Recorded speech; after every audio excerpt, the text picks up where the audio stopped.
Welcome to VI classes. आज हम लोग डिस्कस करेंगे अध्याय 4 सारणी। ठीक, में प्रश्नावली 4.2 को। तो देखिए, अब हम लोग बात करते हैं प्रश्नावली 4.2 को। तो देखिए, इसमें क्या करना है हमको। प्रश्नावली 4.2 में हम लोग को पढ़ना है सारणी के गुणधर्म को। किसके? सारणी के गुण धर्म। ठीक, तो सारणी के गुणधर्म को हम लोग क्यों पढ़ते हैं? तो देखिए, सारणी के गुणधर्म को हम लोग पढ़ते हैं कि जिससे हमारी सारणी क्या हो जाए, सिंपल हो जाए, यानी सरल हो जाए। ठीक, सारणी के गुणधर्म को हम लोग क्यों पढ़ते हैं? जिससे हमारी सारणी क्या हो जाए, सरल हो जाए। ठीक, इसलिए हम लोग किसी के गुणधर्म को पढ़ते हैं। ठीक, तो चलिए आगे बढ़ते हैं। अब देखिए, बात कर लेते हैं कि सारणी के गुणधर्म यानी प्रॉपर्टी ऑफ डिटर्मिनेंट। ठीक, तो देखिए, सीधी सी बात है कि डिटर्मिनेंट्स को हम लोग सिंपल करने के लिए ठीक, हम इसकी प्रॉपर्टी को पढ़ते हैं। ठीक, तो चलिए पढ़ते हैं पहली प्रॉपर्टी। हम लोग पहले चैप्टर में बात कर चुके थे कि सारणी की वैल्यू निकालना। ठीक, यानी सारणी होती क्या है? सारणी के एक नंबर होता है। ठीक, यानी एक वैल्यू होती है। ठीक, पहले चैप्टर में पढ़ चुके हैं। अब पढ़ना है हमको सारणी के गुणधर्म को। तो चलिए, पहला गुणधर्म हमारे पास है कि किसी सारणी का मान उसकी पंक्ति और स्तंभ के परस्पर परिवर्तित करने पर अपरिवर्तित रहता है। कहने का मतलब समझते हैं। जैसे कोई सारणी है हमारे पास A1 A2 A3 B1 B2 B3 and C1 C2 C3, ये हमारे पास सारणी थी। ठीक, यानी डिटर्मिनेंट्स था। ठीक, अगर हम क्या कर दें, इसके सारे रो को कॉलम में चेंज कर दें, इसके सारे रो को कॉलम में चेंज कर दें, तो क्या आएगा हमारे पास? डेल्टा 1 जो आएगा, यानी क्या हो जाएगा हमारे, यानी सारा रो किस में चेंज करना है हमको? सारे कॉलम में। यानी फर्स्ट रो बन गया हमारा first column, second row second column बन गया हमारा, और थर्ड रो थर्ड कॉलम बन गया। चलिए, तो बोला है कि जो डेल्टा है, जो इसकी वैल्यू आएगी डेल्टा की, वही वैल्यू क्या आएगी? डेल्टा 1 की आएगी, क्योंकि मान क्या हो जाएगा? अपरिवर्तित रहेगा। ठीक, यानी जो मान इसका आएगा वही मान इसका आएगा। कहने का अर्थ है इसका कि जो डेल्टा होगा, ठीक, वो बराबर होगा किसके? डेल्टा 1 के। ठीक, यानी अगर हम लोग परस्पर इसके रो को कॉलम में चेंज कर दें या कॉलम को रो में चेंज कर दें, ठीक, तो सारणी का मान क्या होता है? अपरिवर्तित रहता है, यानी सारणी का मान बदलता नहीं है। क्लियर? समझ में आया? चलिए एक एग्जाम्पल से देखते हैं हम लोग। जैसे हमारे पास कोई है एग्जाम्पल,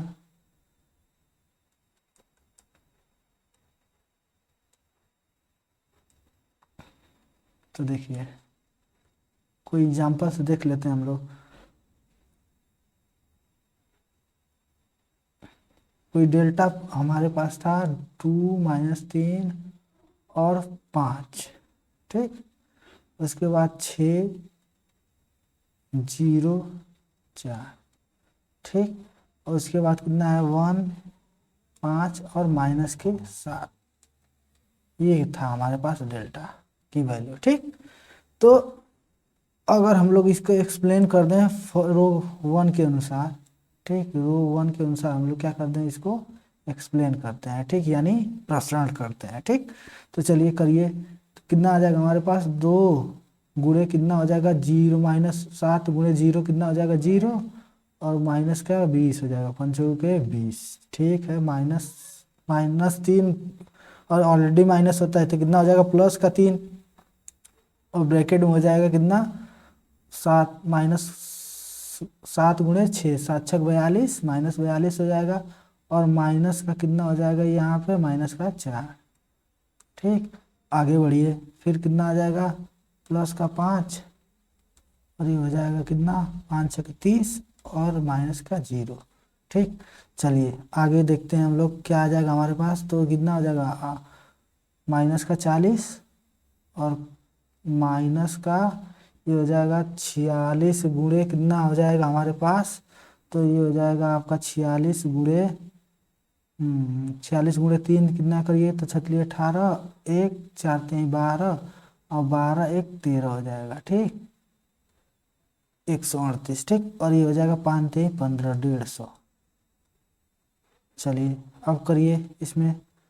तो ये हो जाएगा कितना आपका, तो इसको कर देते हैं हम लोग, टोटल कितना हो जाएगा ये 178। ठीक, और प्लस 150। अब इसको हम लोग सब्सट्रैक्ट करते हैं तो कितना आ जाएगा यहाँ से -28। कितना आया -28। चलिए अब हम लोग क्या करते हैं, इसके सारे रो को ठीक किस में बदल दें हम लोग, कॉलम में। ठीक, तो देखते हैं कितना वैल्यू आती है। तो इसके सारे रो को हम लोग कॉलम में चेंज करिए तो कितना आ जाएगा 2 -3। फर्स्ट रो को फर्स्ट कॉलम में चेंज कर दिए। ठीक, सेकेंड रो को सेकेंड कॉलम में चेंज कर दिए और थर्ड रो को थर्ड कॉलम में हम लोग क्या कर दिए, चेंज कर दिए। ठीक, अब देखिए अब हम लोग क्या करना है, अब इसको एक्सप्लेन कीजिए। तो देखिए यहाँ से इसको इस तरह कर देते हैं। चलिए अब इसको हम लोग क्या करना है, एक्सप्लेन करना है। ठीक, तो एक्सप्लेन कीजिए तो कितना आ जाएगा हमारे पास। देखिए इसको भी फर्स्ट रो के अनुसार हम लोग क्या करते हैं, एक्सप्लेन करते हैं। ठीक, तो कितना 2 और माइनस का कितना हो जाएगा, तो 2 0 हो जाएगा ये, माइनस का 20। ठीक, चलिए अब यहाँ पर कितना आ जाएगा -6 और गुणे हो जाएगा आपका प्लस का 21 और ये माइनस का 25। ठीक, आगे बढ़िए। देखिए कितना आ जाएगा यहाँ प्लस का 1 और कोष्टक में आ जाएगा कितना माइनस का 12 और माइनस का 0। ठीक, चलिए अब हम लोग देखते हैं कितना आता है यहाँ पे। तो कितना आ जाएगा माइनस का 40 यहाँ से, और ये हो जाएगा आपका -4 और ये हो जाएगा प्लस का 4 छके 24। ठीक, और यहाँ कितना हो जाएगा माइनस का 12। अब चलिए देखिए इसमें से घटाएंगे तो कितना आ जाएगा 12। ठीक, और इसमें से घटाएंगे तो कितना आ जाएगा, ये टोटल वैल्यू कितना आ जाएगी, तो -28। कितना आ जाएगी -28। ठीक, कितना आ जाएगी -28। ठीक, सॉरी -28। ठीक, यानी देखिए इसका भी मान कितना है -28, इसका भी मान कितना है -28। यानी यहाँ से कह सकते हैं कि जो Δ1 होगा वो क्या होगा, जो डेल्टा होगा उस Δ1 के क्या हो जाएगा, बराबर होगा। क्लियर, समझ में आया कि नहीं। चलिए अब नेक्स्ट प्रॉपर्टी हम लोग पढ़ते हैं। अब देखिए अगला प्रॉपर्टी क्या कहती है कि यदि एक सारणी को कोई दो पंक्ति या स्तंभों को परस्पर परिवर्तित कर दिया जाता है तब सारणी का चिन्ह परिवर्तित हो जाता है। ठीक, अब देखिए वैल्यू तो वही रहेगी लेकिन चेंज क्या हो जाएगा, परिवर्तित हो जाएगा। कह सकते हैं हम लोग कि अगर कोई सारणी है, ठीक, सिंपल भाषा में समझिए इसको, A1 A2 A3 और ये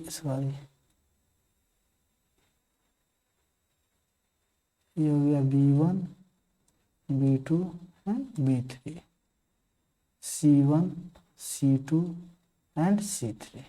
ये कोई थी हमारे पास सारणी। ठीक, अब बोल दिया जाए कि अगर आप किसी रो को किसी दूसरे रो में अगर हम लोग कन्वर्ट करते हैं, यानी किसी एक रो को, जैसे रो 1 को हम लोग क्या कर दें, कन्वर्ट कर दें किस में, एक्सचेंज कर दें रो 2 से।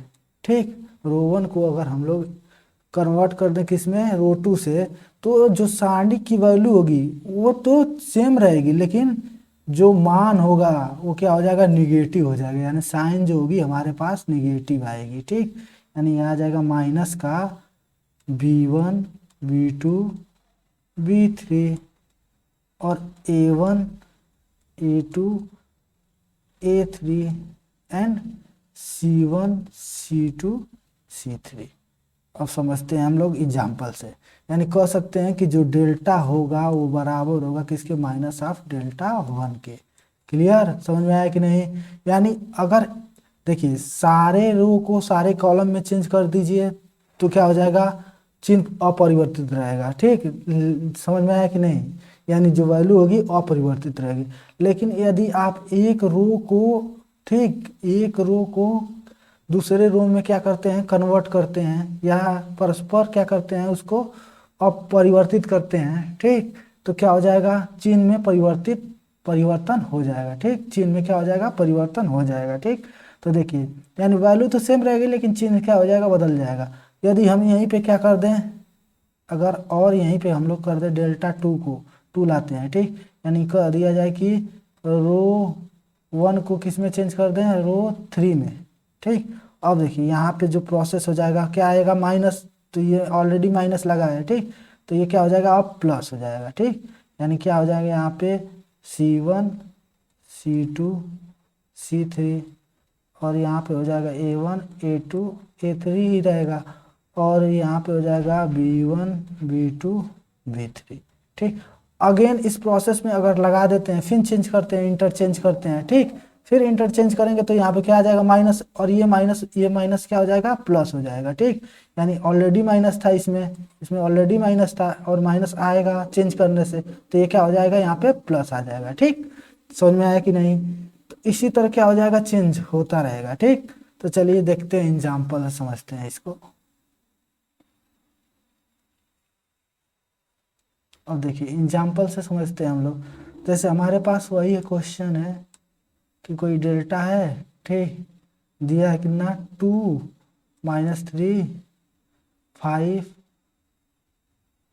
6 0 4 एंड 1 5 -7, ये दिया है हमारे पास, और इसकी वैल्यू हम ऑलरेडी निकाल चुके हैं। देखिए पीछे, देखिए क्या निकला है हमारे पास, कितना आया, -28 आया है। ठीक, तो चलिए देखते हैं। अब देखिए इसकी वैल्यू हम लोग क्या निकाले हैं, -28। ठीक, तो देखिए क्या आएगा हमारे पास, यहाँ पे दिया है कितना, -28, ये है। ठीक, इसका मान निकल चुका है। अब हम लोग को करना है क्या, डेल्टा 1 लाना है, किसको चेंज किया, रो 1 को इंटरचेंज करना है किसमें, रो 2 से। ठीक, चलिए इंटरचेंज करते हैं, तो डेल्टा 1 अब बदल देते हैं कितना, 604, और ये हो जाएगा 2 -3 और 5, और ये हो जाएगा 1 5 -7। ठीक, अब एक्सप्लेन कर लेते हैं इसको, इसके अलॉन्ग करिए तो कितना हो जाएगा, 6, और ये हो जाएगा माइनस का प्लस का 21 हो जाएगा, और माइनस का 25। ठीक, आगे बढ़िए, तो जीरो का जीरो पूरा हो जाएगा, यानी माइनस का पूरा जीरो। ठीक, और +4। ठीक, इसको करिए तो कितना आ जाएगा, 5 के 10 और प्लस का 3।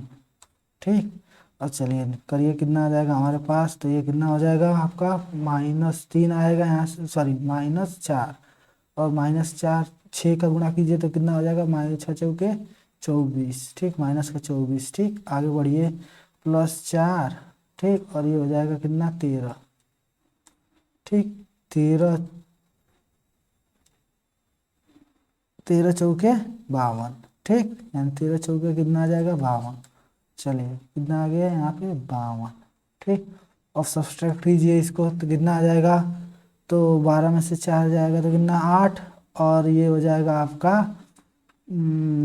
4 में से 2 जाएगा 2, यानी कितना आ गया हमारे पास, +28। तो देखिए जो वैल्यू होगी, ठीक, वो क्या हो जाएगी, चेंज हो जाएगी। देखिए जो साइन होगा वो क्या होगा, चेंज होगा। ठीक, वैल्यू क्या होगी, सेम रहेगी। ठीक, यानी जो डेल्टा है वो किसके बराबर है, -डेल्टा 1 के बराबर है। ठीक, यानी ये कह सकते हैं। ठीक, यानी अगर हम दो पंक्ति या दो कॉलम को परस्पर आपस में बदलते हैं तो सारणी की वैल्यू तो सेम रहेगी, लेकिन उसका चिन्ह क्या हो जाएगा, परिवर्तित हो जाएगा। क्लियर, समझ में आया?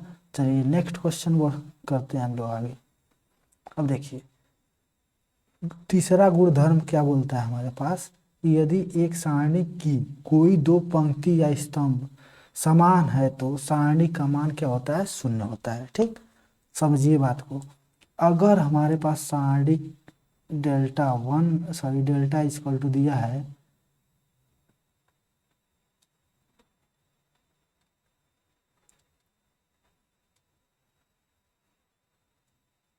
A1 A2 A3 A1 A2 A3 B1 B2 B3।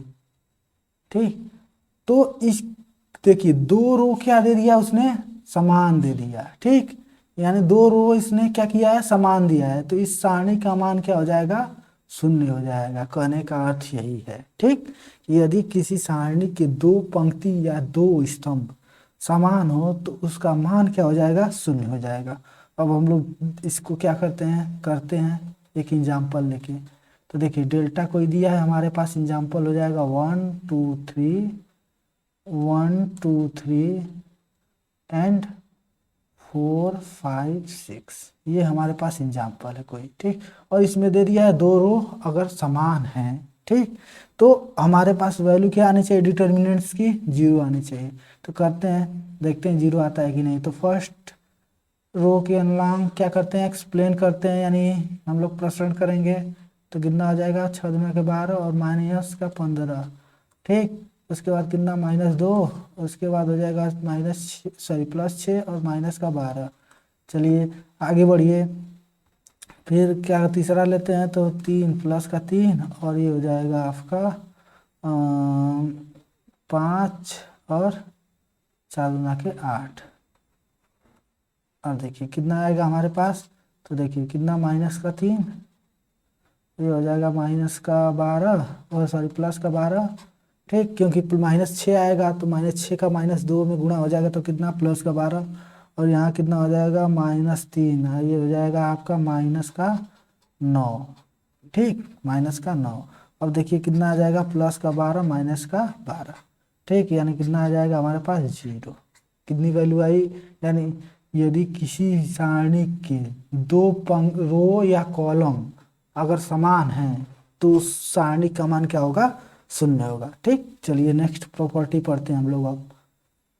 अब देखिए क्या बोला है कि यदि एक सारणी के किसी एक पंक्ति या स्तंभ के प्रत्येक अवयव को एक अचर k से गुणा करते हैं तो उसका मान भी k से गुणित हो जाता है। कहने का मतलब समझिए। ठीक, जैसे कि अगर आपको दे दिया है कोई सारणी या determinants A1 A2 A3 B1 B2 B3 C1 C2 C3, इस तरह दे दिया है हमारे पास। ठीक, और हमको क्या करना है इसमें, इस सारणी में क्या करना है, यदि हम क्या कर दें किसी भी रो या किसी भी कॉलम में, यानी किसी भी रो या किसी भी कॉलम में, ठीक, हम लोग क्या कर दें इसमें k से गुणा कर दें। ठीक, यानी कह सकते हैं कि रो 1 में हम लोग क्या कर देते हैं, k इंटू रो 1 कर देते हैं। ठीक, तो देखिए क्या हो जाएगा यहाँ पे, तो ये हो जाएगा हमारे पास।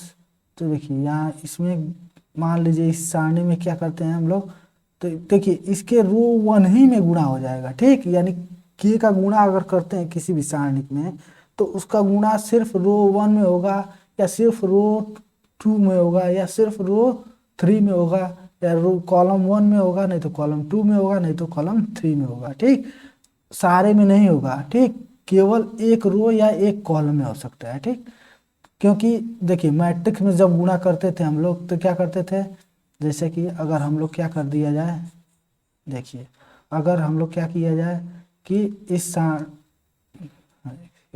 अगर इस सारणी में क्या किया जाए, k से क्या किया जाए, गुणा किया जाए। ठीक, गुणा किया जाए तो क्या हो जाएगा यहाँ पे, तो देखिए k इंटू क्या किया जाएगा, A1 A2 A3 B1 B2 B3 C1 C2 C3। अब देखिए, अब इसमें जब हम लोग गुणा करेंगे तो कोई एक रो में या गुणा करेंगे या एक कॉलम में या एक,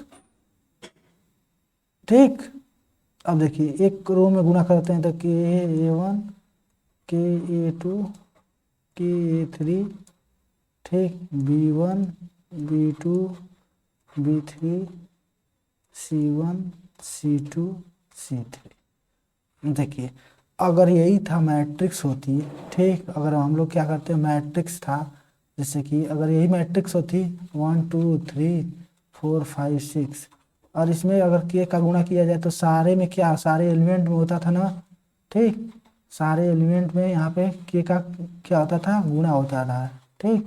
लेकिन इस डिटर्मिनेंट्स में ऐसा नहीं है, डिटर्मिनेंट्स में सिर्फ एक रो या एक कॉलम में होता है। क्यों ऐसा होता है, क्योंकि डिटर्मिनेंट्स क्या है, डिटर्मिनेंट्स खुद एक नंबर है, ठीक, क्या है, एक नंबर होता है, ठीक। अगर क्या किया जाए, सारे में गुणा कर दिया जाए, ठीक, तो ये कितने टाइम्स हो जाएगा, के टाइम्स हो जाएगा, ठीक, के टाइम्स हो जाएगा, ठीक, समझ में आया कि नहीं।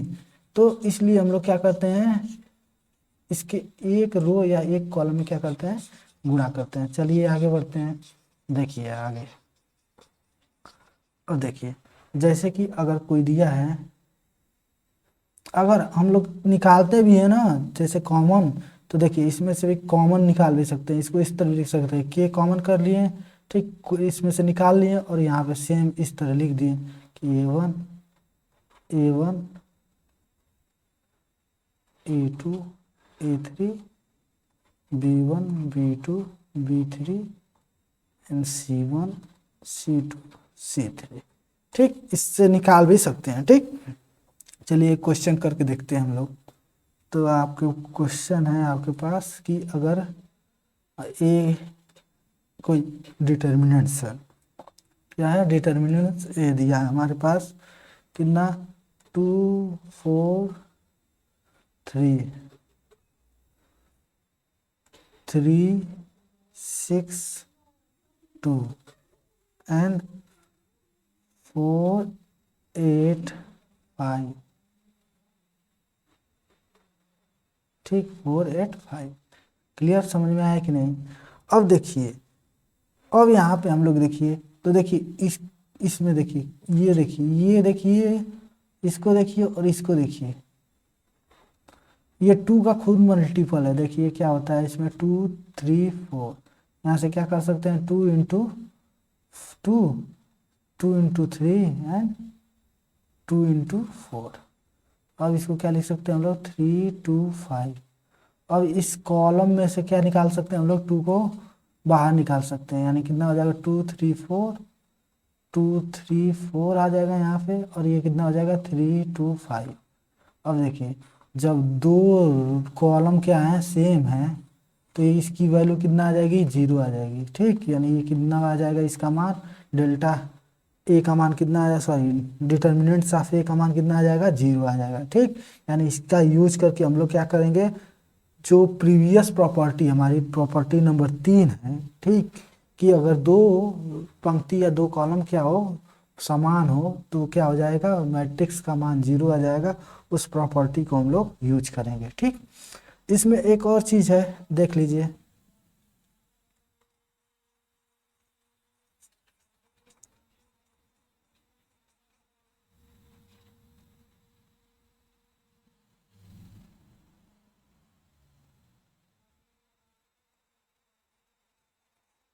चलिए एक चीज देख लीजिए कि अगर हम लोग को दिया जाए कि इसमें इसमें एक और चीज होता है कि अगर दो रो या दो कॉलम, ठीक, क्या हो, समान अनुपात में हो, किसमें, समान अनुपात में हो, अनुपात में हो, तो जो डिटर्मिनेंट्स होता है वो उसका मान क्या होता है, 0 होता है, ठीक। तो देखिए इसमें रो रो 1 और रो 2, सॉरी कॉलम 1 और कॉलम 2 क्या है, समान अनुपात में है। देखिए 2/4, इसका मान 3/6 और इसका मान कितना हो जाएगा, 4/8। तो सबका क्या आएगा हमारे पास, 1/2, 1/2 और 1/2, यानी सारे क्या है, समान अनुपात में है। इसलिए इस डिटर्मिनेंट्स का मान क्या हो जाएगा हमारे पास, इस सारणी का मान क्या होगा, 0 होगा, ठीक। चलिए नेक्स्ट पढ़ते हैं हम लोग, प्रॉपर्टी नंबर 5 पढ़ते हैं, ठीक।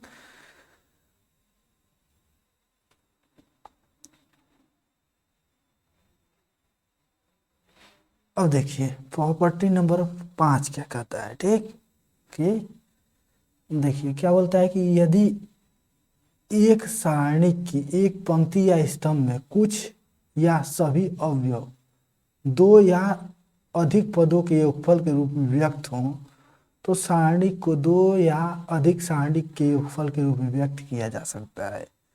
समझिए बात को, जैसे कि कह दें कि एक कोई सारणी दी है डेल्टा, इसमें ए प्लस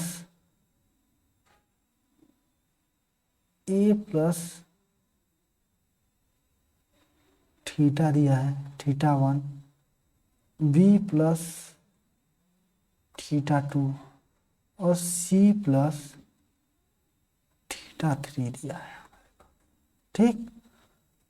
और इस तरह D E F G H आई इस तरह सारणी हमारे पास दी है, ठीक। तो इसको हम लोग क्या लिख सकते हैं, इस सारणी को हम लोग दो सारणी के योगफल के रूप में लिख सकते हैं, ठीक। यानी आप लिख सकते हैं A B C D E F G H I, ठीक। और प्लस का लगा के क्या लिख सकते हैं, theta 1 theta 2 theta 3 D E F G H आई, इस तरह हम लोग क्या लिख सकते हैं, इस सारणी को व्यक्त कर सकते हैं। क्लियर, समझ में आया कि नहीं? चलिए नेक्स्ट प्रॉपर्टी हम लोग देखते हैं अब आगे। अब देखिए क्या बोला है कि यदि एक सारणी की किसी पंक्ति या स्तंभ के प्रत्येक अवयव में दूसरी पंक्ति या स्तंभ के संगत अवयवों के समान गुणज को जोड़ दिया जाए तो सारणी का मान वही रहता है। अर्थात कहने का अर्थ है कि अगर हम क्या कर दें कि रो 1 को उठा के, ठीक, अगर हम लोग क्या कर दिए जाए, रो 1 को हम लोग चेंज कर देते हैं रो 1 और प्लस का के इंटू रो 2 इस टाइप में कर देते हैं, ठीक। यानी यहाँ पे कह सकते हैं कि C1 को यानी किसमें कॉलम 1 को चेंज कर दें कॉलम 1 प्लस के इंटू या कोई भी कांस्टेंट लेके के C2 में, ठीक। तो उसका मान क्या रहेगा, सारणी का मान वही रहेगा, यानी परिवर्तित नहीं होगा। कहने का अर्थ यही है, ठीक। चलिए देखते हैं हम लोग कैसे। और एक बात याद रखिएगा, इस तरह नहीं कर सकते हैं कि इस तरह नहीं किया जा सकता है कि रो 1 को, ठीक, चेंज करिए R2 गुणे रो 1 में, ठीक। इस तरह इसमें नहीं चेंज होता है, ठीक। यानी रो 1 को 2 इंटू रो 1 में नहीं चेंज कर सकते हैं, ठीक। इस टाइप में चेंज कर सकते हैं कि देखिए समझिए बात को, इसको हम लोग किस तरह से रो 1 को चेंज करना है, हमको रो 1 प्लस 2 गुणे रो 2 में इस टाइप में चेंज कर सकते हैं। इसमें इस टाइप में हम लोग कभी चेंज नहीं करेंगे, ठीक। चलिए ये बात यार ध्यान से रखिएगा, ठीक। और एक बात और बता देते हैं आपको कि इसमें देखिए क्या है कि जैसे कि कोई मैट्रिक्स है, ठीक, सॉरी अगर मैट्रिक्स थी हमारे पास तो जैसे 2 3 4 5 तो हम लोग इसमें लगाते थे तो क्या सिर्फ रो ऑपरेशन ही लगाते थे। अगर लगाते तो क्या, अगर कोई मैट्रिक्स दी होती थी, ठीक, तो हम लोग क्या करते थे, इसमें सिर्फ रो ऑपरेशन ही लगाते थे, ठीक। अगर कोई क्या दिया है, डिटर्मिनेंट्स दिया है, ठीक, 1 2 4 5 इस तरह डिटर्मिनेंट्स दिया है, ठीक। तो इसमें हम लोग क्या कर सकते हैं, रो ऑपरेशन और, ठीक, कॉलम ऑपरेशन दोनों साथ लगा सकते हैं, ठीक। रो एंड कॉलम ऑपरेशन दोनों साथ लगा सकते हैं, लेकिन इसमें साथ नहीं लगा सकते हैं। इसमें सिर्फ लगाएंगे तो सिर्फ रो ऑपरेशन से निकालेंगे आंसर, नहीं तो कॉलम ऑपरेशन लगा के निकालेंगे, ठीक। लेकिन इसमें दोनों साथ लगा के क्या कर सकते हैं, हम लोग वैल्यू निकाल सकते हैं, ठीक। तो चलिए ये तो होगी जनरल बात। अब आगे बढ़ते हैं हम लोग।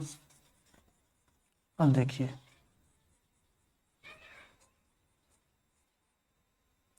अब करते हैं हम लोग कि कोई मैट्रिक्स दी है हमारे पास, डिटर्मिनेंट्स ऑफ ए दिया है हमारे पास, A1 A2 A3, B1 B2 B3 and C1 C2 C3 दिया है। ठीक, ये कोई मैट्रिक्स दी है। ठीक, अब हमको क्या करना है कि इसमें रो ऑपरेशन लगाते हैं, तो R1 को चेंज करना है हमको R1 प्लस R2 में। R1 को क्या चेंज करना है, R1 प्लस 2R2 कर देते हैं, 2R2 में। ठीक, R1 प्लस R2 भी कर सकते थे, R1 प्लस 2R2 में चेंज करना है। तो हमारे पास क्या हो जाएगा, ये मैट्रिक्स डिटर्मिनेंट्स ऑफ ए हो जाएगा आपका, ये हो जाएगा A1 plus 2B1 A2 plus 2B2 A3 plus 2B3। ठीक, अब देखिए B1 B2 and B3 C1 C2 and C3। चलिए, ये तो हो गया हमारा। ठीक, यानी अगर इस तरह भी कर दें तो जो वैल्यू होगी मैट्रिक्स की, यानी जो इस वाली मैट्रिक्स की वैल्यू होगी वो इस वाली मैट्रिक्स से क्या हो जाएगी, बराबर ही रहेगी। समझ में आया कि नहीं? यानी इसमें क्या होगा, मान चेंज नहीं होगा। ठीक, अब देखिए दो ऑपरेशन हम लोग साथ लगा सकते हैं इसमें। ठीक, लेकिन वो क्या हो जाएगा, हमारे पास कॉम्प्लिकेटेड हो जाएगा। ठीक, तो दो ऑपरेशन किस तरह लगाएंगे, देखिए अगर इसका यूज R1 का अगर यूज हो रहा है तो दो ऑपरेशन हम लोग क्या करेंगे, यूज नहीं करेंगे। जैसे कि अगर हम लोग क्या कर दिए कि अगर इस तरह टाइप का ऑपरेशन है, देखिए ध्यान से, ये दो ऑपरेशन हम लोग लगा सकते हैं कि R1 interchange R1 plus 2R2, इस तरह था। ठीक, लगा सकते हैं जैसे R2 इंटरचेंज R2 प्लस 3 एक सेकेंड 3R3, इस टाइप का है तो दोनों एक साथ लगा सकते हैं। ठीक, अगर R1 का इसमें भी यूज हो जाए, ठीक, नहीं लगा सकते। जैसे कि हम लोग पहला लगाएं कि R1 प्लस 2R2 लगा दिए हैं। ठीक, और इसी में लगा रहे हैं दूसरा ऑपरेशन कि R2 प्लस 2R1। ठीक, क्या हो जाए 2R1। अब देखिए यहाँ पे क्या है, R1 का यूज हो गया है। ठीक, यहाँ पे क्या है, R1 का यूज हो गया है सेकेंड वाले में, तो इसको हम लोग इस तरह नहीं लगाएंगे, पहले इस ऑपरेशन को लगाएंगे फिर बाद में इस ऑपरेशन को लगाएंगे। ठीक, समझ में आया कि नहीं? चलिए अब हम लोग करेंगे क्वेश्चनों को। ठीक, हम लोग करेंगे क्वेश्चन को। तो देखिए आज की क्लास को यहीं समाप्त करते हैं। ठीक, फिर मिलेंगे नेक्स्ट क्लास में 4.2 के क्वेश्चनों को लेकर।